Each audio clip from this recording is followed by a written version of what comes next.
In the ancient kingdom of Ryukyu, long before Okinawa was touched by the outside world, there was a small village nestled between the mountains and the sea. The villagers lived simple lives, sustained by the bounty of the ocean and the strength of their rice fields. They were deeply connected to the kami, the spirits of nature, and the ancestors who protected them. In this village lived a young girl named Yuhiro. She was known for her curiosity and her deep love for the island stories, tales of dragons, sea serpents, and the mighty forest spirits who wandered the land. Her grandmother, an old wise woman of the village, often warned her, "The spirits of the island are both kind and cruel. Respect them, for they are the balance of life and death." One evening, as the crimson sun dipped below the horizon, the sea seemed restless. Fishermen returned with grim faces, speaking of strange sightings, a massive shadow lurking beneath the waves and the disappearance of fish. The elders whispered that Gufuu, the ancient sea dragon, had awakened. Legend told that Gufuu slept in the depths of the ocean, only surfacing when the balance between man and nature was disturbed. That night, Yuhiro dreamt of the sea. In her dream, she stood on the shore, and a voice as deep as the ocean called to her. "Yuhiro, the balance is broken. The greed of men has angered the spirits. You must restore harmony, or your village will fall into ruin." When she awoke, the village was in chaos. The crops had withered overnight, and the sea refused to give its bounty. The elders decided they needed to make an offering to the sea spirits, but no one dared approach Gufuu, fearing the dragon's wrath. Despite her fear, Yuhiro felt the weight of the dream on her heart and knew what she had to do. She gathered her courage and sought out the help of her grandmother, who had once been a priestess. Her grandmother handed her a small, delicate charm made of seashells and whispered an ancient prayer to protect her. "You must find Ryujin, the dragon king of the sea. Only he can calm Gufu's fury. But be warned, child, the journey will be perilous. The ocean hides many secrets." Determined, Yuhiro set out to the sea's edge, where she found an old fisherman willing to take her as far as he could. The ocean was calm at first, but as they neared the open waters, a fierce storm arose, waves towering like mountains.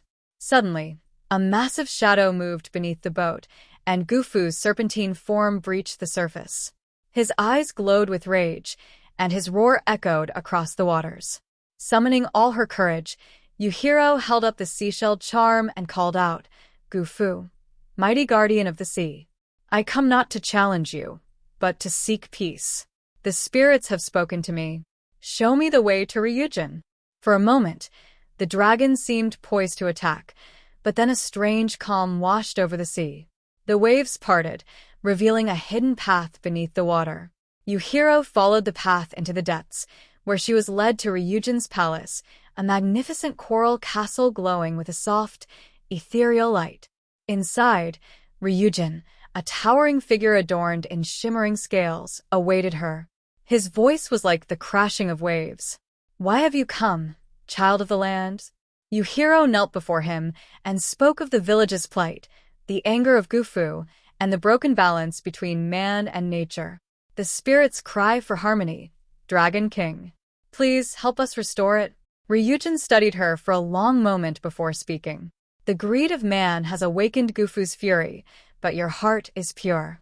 I will grant you the power to calm the seas, but the price is great. You must carry the burden of the ocean's will, and your fate will be forever tied to the sea." Without hesitation, Yuhiro agreed, for she knew it was the only way to save her village. Ryujin handed her a pearl glowing with the light of the moon. "This is the Pearl of Tides. With it, you will hold the power to calm the seas, but beware, if you misuse it, the sea will claim you." Armed with the pearl, Yuhiro returned to the surface. Gufuu awaited her, his body coiled beneath the waves.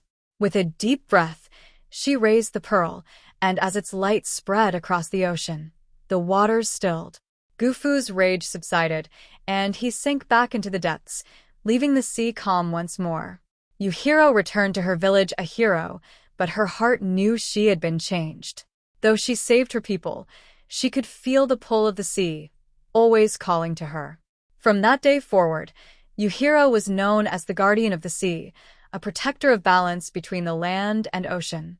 But on nights when the moon was full, she would walk to the shore, feeling the waves tug at her soul, and she knew that one day, the sea would come for her. And so, the legend of Yuhiro, the girl who calmed the sea dragon, became a cherished tale, a reminder that harmony with nature is the greatest treasure of all.